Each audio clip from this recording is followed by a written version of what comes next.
There we go. All right, I know I was muted. I was making sure y'all could stream. Good morning, good morning, good morning, everybody. How y'all feeling today? My name is Javon Hutchinson, aka my millennial mentor, aka Mr. Healthy Pips, and it's good to have y'all with us this morning. It's our first morning, like the second half of the year. We all refreshed. It's a new start. We got new communication. We got so many new things happening inside the organization. We are jumping by the leaps and the bounds, and I'm so happy and grateful to have all of you here this morning. I always got to throw my hat on because it's morning time and my hair be looking crazy. But let's go through what you guys are happy and grateful for in the chats right now. I'm so happy and grateful for health, family, and prosperity. I'm grateful for my children, parents, siblings, heirs. So happy and grateful now for life, for new opportunities to do better today than yesterday, a chance to encourage someone, right? So happy and grateful now for God and to be alive. So happy and grateful for this opportunities, community, and for my health. Grateful for my family, health, and new opportunities, purpose, joy, and peace. I'm so happy and grateful now for God's grace, family, and this amazing movement that encourages us to take and apply knowledge with action. Right? We got our fives coming in, my family, my goals, most of all, my God. So happy and grateful now for the Retired 365 family, my health, and for family, this community organization, my daughter, this beautiful sunny day. Yes, it is. I'm so happy and grateful for this process, my future, and this family. I'm so happy and grateful for God, family, opportunities. Nothing happened to the sound, y'all. So happy and grateful now for life, family, and stability, for the 365 family, and for strength within myself. And I'm so happy and grateful now for the greatest success coming forward in life. I'm in a position to win, and for lasting amazing days, peace of mind, the gift of life, health, peace of mind, health and peace, God, my family, and leaders. Whoa, that's what it looks like when everybody starts typing what they're happy and grateful for. I don't mind reading it all. I hope y'all having a good morning so far, and I can tell just by everything that you guys are typing that you are. Wonderful opportunity, family, and health. Thank you, Bev. Look. We got a great word for you guys this morning. It was actually something I heard, and I just want to kind of repurpose it for our mission, for everything it is that we're doing, because it was good. I had to listen to it a couple. I was like, okay, like this thing is nice. But it's the story of, and athlete stories in general always, as a professional athlete, it gets to my heart. So this one is, and drop a number one in the chat. You only just wait. Drop a number one in the chat if you've heard the story of the legend of Cliff Young. Drop a number 5 in the chat if you have no idea what I'm talking about. There we go. All right, we got one person that's heard of it. Cool. So that's gonna make this perfect. So Legend of Cliff Young he's a 61-year-old farmer, right? Who won one of the world's toughest races, right? So if you are familiar with it, this is definitely, I'm kind of reading just a little snippet of exactly what it is. But essentially every year in Australia, right, there is an 875-kilometer endurance race from Sydney all the way to Melbourne, right? And it's considered one of the world's toughest ultra marathons. And the race takes 5 days to complete. Now, normally it's completed by world-class athletes who train specifically for this event, right? And it typically, takes less than, people are like 30 years and under that are doing this, right? They're competing for Nike, Adidas, and all of the different sponsorships around the world, right?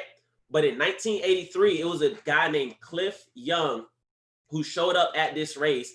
He had overalls and work boots on, right? Now, everybody was looking at this dude. At first, of course, they thought he was a spectator, like, what's he doing here? But he picked up his bib number and everything, and now he's getting in with the runners. And they looking like, oh, this dude about to run, right? He's 61 years old. 61 years old. Pulled up to this race. Ultra marathon, right? 875 kilometers. For those that don't know kilometers, that's about 543.7 miles, right? 543.7 miles. If that didn't quantify in kilometers, that's a lot of miles. That's a lot of miles to even drive, but they're running this, right? Ultra marathon. Now, marathon's already long enough. I'm not even doing all that. But they told this guy, like, you're crazy if you think that you can win this race, right? Or if you can even finish. You think you're crazy if you can even finish this race. And he was like, I mean, I'm 61, but you know, all my life we couldn't afford like horses and tractors. He was a farmer. So what they used to do in order to round up his sheep and the cattle, he had to storm over herd over 2,000 sheep over a 2,000 acre property. So what he would do, he would have to run for 2 or 3 days looking for and herding his sheep, right? And this is a real story. You can look this up. Like, this is a real dude. And so the race started, right? And of course, the media thought it would be funny to follow this dude, hear his story, and kind of make fun. He's a 61-year-old guy in this ultra marathon. So long story short, he goes in there. People are basically, hey, he's gonna die. Get him off the field. Like, don't let him hurt himself. He started off like, the pros, of course, quickly left him. Like, he was out there moving and everything like that, because again, people are worried for this man's safety. He's 61 years old out here doing something crazy. Again, long story short, this man finished the race a whole day in front of these people, right? A whole day in front of these people. And now everybody's looking like, hold up, how this old dude finish this race? What do y'all think he did different than all of these pro runners? Not somebody that's not Amber, because I think she heard it before. Anybody else? Does anybody know? Just give me some guesses as to what this 61-year-old did different than what these professional athletes didn't or couldn't do.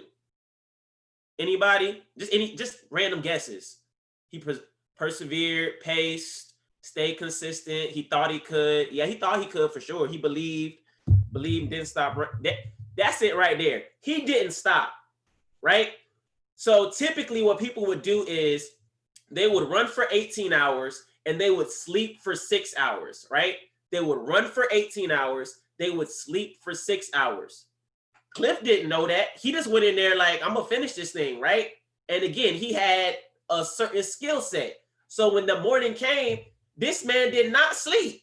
He kept going all night long. What we talk about, he compressed time, right? When everybody's out there, they might have got ahead of him, but this man, like, they was out there sleep. They took their 6 hours. He was like, I do this on a regular. Like, I'm ready for this. He kept going. He did not sleep the whole way. And of course, he's 61. So his shuffle, he wasn't like running like regular people would run, right? Like regular athletes. So you got to think about this. This is a 61-year-old guy that's out here beating professional athletes, won $10,000 in prize money. And he wasn't even doing it for that. He just wanted to do it to complete the race. Everybody else is doing it for the prize. He came out there with, I want to finish and I know I can do this. He thought it would be, fun, thought it would be a good idea, right? And then, continue, where it had continued inspiration. And then the following year, he entered the same race. He took 7th place that next year, right?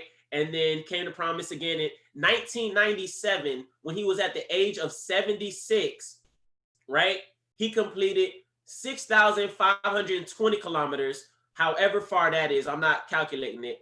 And then he had to pull out because he became ill, and he passed away at the age of 81. So you got a 61-year-old dude for the next over 15 years was still out there competing, still out there going hard, still finishing in the top 10, 15, 20 people out of a professional race that typically people are 30 and under doing, all because he had a particular skill set, just because he practiced, right?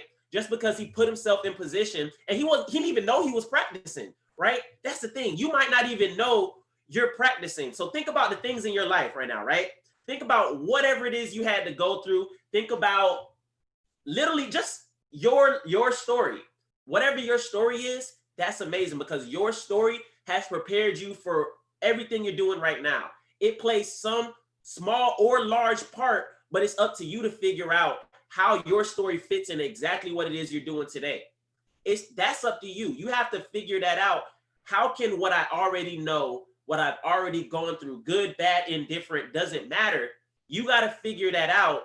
How can my past experiences help catapult me and launch me to the future that I want, right? We always talk about launching. Launch is not just a business term. It's launching just life, right? You have to launch yourself into whatever it is you're doing, because that's how you're going to have success. It's just like getting in a pool, right? You can dip your toe in, like, oh, that thing cold. If it's cold, what do we used to do? We would back up, and we would go run and jump into that thing, cannonball. Like, you gotta jump head first, feet first, everything. If you're trying to walk into a cold water, it's not gonna feel right. You're gonna want to get out because you know it's cold, but not realizing if I jump in, I'm good. Like, you're gonna be low, like a couple seconds and you good. It's gonna be a couple seconds of discomfort, but because you went all in, it's gonna be amazing, right? Just go get in and swim. And literally that story, when I heard that, I was like, I feel like I heard it before, but it don't even matter because that story is timeless, because now professional athletes today are literally out there doing this old man shuffle, right? Because he found a better way to do what was already being done, right? And he wasn't out there trying to change the narrative. He just went out there and did what he knew how to do, right? He just went out there and did what he already knew how to do. So you got to realize whatever it is that you got going on in life, you already know how to get it done. You just got to think back, what do I already know how to do? How can that apply to what it is that I'm going for, right? Whether that's in your patience, whether that's in your trade account, whether that's in the business, whether that's in talking to people, communicating with people, it doesn't matter. Your thoughts, your mindset on something has 100% control over the actions that you're going to take, right? And if you think that you can do it, if you think that there's a way for me to make this work, if you think that, hey, I'm coming into this with a positive mental attitude, right? Then you got it done, right? And this was from another company, and one of the things that they mentioned was a report from that year. This was a few years ago, but it talked about how 97% of distributors in the industry earn, at the time, it was about $3,000 a year, right? In an unlimited industry that we're in right now, about 97% of them don't earn more than $3,000 a year. And, obviously we're in a unique position because the thing that we actually have access to, everybody thought they had the biggest, the baddest, the best thing back then. We got it.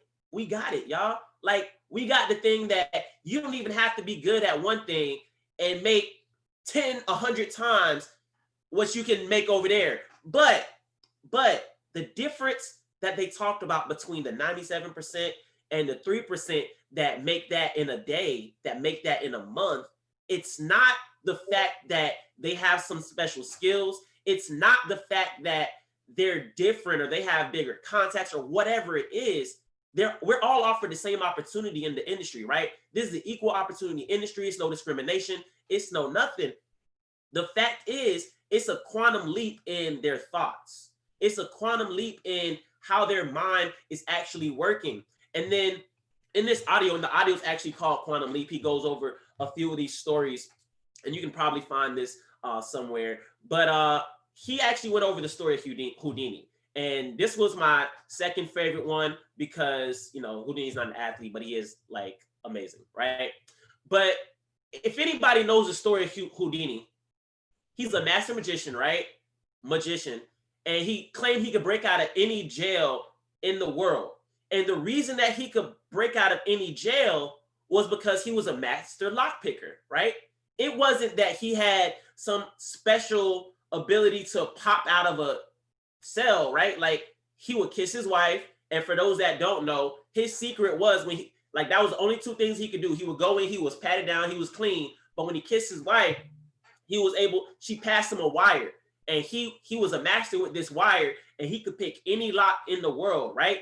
Any lock. He had already practiced on all these things, right, Jasmine? He had a strategy. He went in there with a plan, but he knew what he was doing, right? Whether he got it from her, whether he hit it, doesn't matter. He knew how to get out of anything, right? Now, the cool thing about it was it was a company that said, you can't get out of ours. And they challenged him. They made it public. And of course, he wanted everybody to see. And what happened? Well, this particular locksmith, And like he had already worked on their type of jail, on their type of cell. And what happened was when he went there, he was in there for hours, right? He was sweating. He was going through it, right? Like he was literally going through it because although he had broken out of this type of lock before, he was in there for a long time and he was trying to figure out why is he not hearing the typical clicks that he would normally hear when he broke out of locks, right? So he couldn't figure it out. And then one thing happened, right? He was bathed in sweat. He almost collapsed on the floor. And for those that don't know, when he fell down, the door opened, right? The door opened. And the door opened because they never locked it. They never locked this man's cell. They challenged him to something that he already technically could do. And this was the thing we got from it, right? And let me make sure I read it right. Houdini said that the only locks blocking he didn't say that part, but the only locks blocking the people on this side that's not making the money, the people that's not getting the results in the same industry, with the same opportunity, with the same list, with the same whatever, is their paradigm, right? And what Houdini had said was, I can escape from any set of circumstances in 5 minutes. And I can also escape from any unlocked in 5 seconds. Let me never forget to check. Let me say it again. I can escape from any set of circumstances in 5 minutes, and I can escape from any unlocked in 5 seconds. Let me not forget to check. Always check the door. Always, is the door even open, right? Some of us are staring so hard at the door like, man, this thing is so hard. I can't do it. And the door is open. You just got to pick up the phone and call somebody. Like, all you got to do is the work. If you run the play, it's there for you. But you won't open the door. You make it harder than it is, and the whole lock's in your mind. If the lock's in your mind, then you're never going to be able to open that door because you won't get past the thing that's standing in front of you, and the thing that's standing in front of you don't even exist, right? So you got to think about that. If the door is locked in here, you'll never be able to have the success that you want. You'll never be able to get where you want to go. But we have so much proof throughout the industry. We have so much proof on the trading side. We have so much proof with the strategies, with the platform, right? With the Retirement 365 family, with the Kingdom Cash family, that this stuff works. But you got to take that step and say, okay, I see it works. Let me go out there and work the plan. Don't say something doesn't work if you don't work the plan. Because if you work a different plan, you can't say your plan didn't work. The plan worked, your plan didn't work. Remember that, right? Houdini had a plan. His plan was to pick the lock. His plan didn't work because the lock was already open. So don't try to do it your way. Do it the way it was designed to, right? Doors are designed to swing open and close, open, close. But if you trying to pull when it says push, you're not getting nowhere. You're not gonna get nowhere. All right. So I want you guys to go into this week with positive mental attitude, definitely believing that you can achieve anything, right? Tell yourself, I am open and receptive to any ideas for people around me that have what it is that I want, right? I am open and receptive to my mentor. I respect my mentor, right?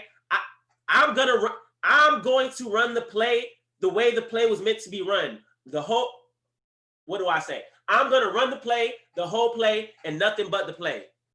I'm going to run the play, the whole play, and nothing but the play. And if you ever find yourself doing something different, I'm going to run the whole play, nothing but the play, right? You got to repeat that stuff to yourself on a consistent basis, because the smartest person in the world, right, doesn't matter what they know, it's what they believe, right? It doesn't matter what you know, it's all in what you believe that's going to happen for yourself, right? It's all in what you believe. What are you worth per month? Like Charles says, what are you worth? How much is your time, your energy, your efforts worth per hour? And if you're not currently getting that, change what you're doing. Change what you're doing, because you have the ability to change your entire life by doing some simple things, right? What you have the ability to change your entire life by changing some simple things, right? We're in a limitless industry. We're in a limitless market, right? I mean, $6.6 trillion ain't limitless, but when you think about bank account rise, I don't know no trillionaires, so it's no limits right now. It's no limits on how much you can pull from that every single day. Like, you have the ability to do it, right? But you got to believe it, and you got to repeat it every single day. Every single day. Through perseverance, I'm creating the financial dynasty I so richly deserve in my life. Through perseverance, I am creating the financial dynasty I so richly deserve in my life. You're a creative genius. You don't even know it yet. So go out there, kill the world. Make sure you take this, replay it, and replay it in here. So when you go out there, you're not worried about anything. You're not worried about somebody locking the door that's already open in front of you. It doesn't matter what they tell you. Just because somebody says something's not going to work, it's not going to work once you believe it doesn't work. As long as you believe it, you can get through, all right? So ladies and gentlemen, I see you guys at the top, because the sky is never the limit.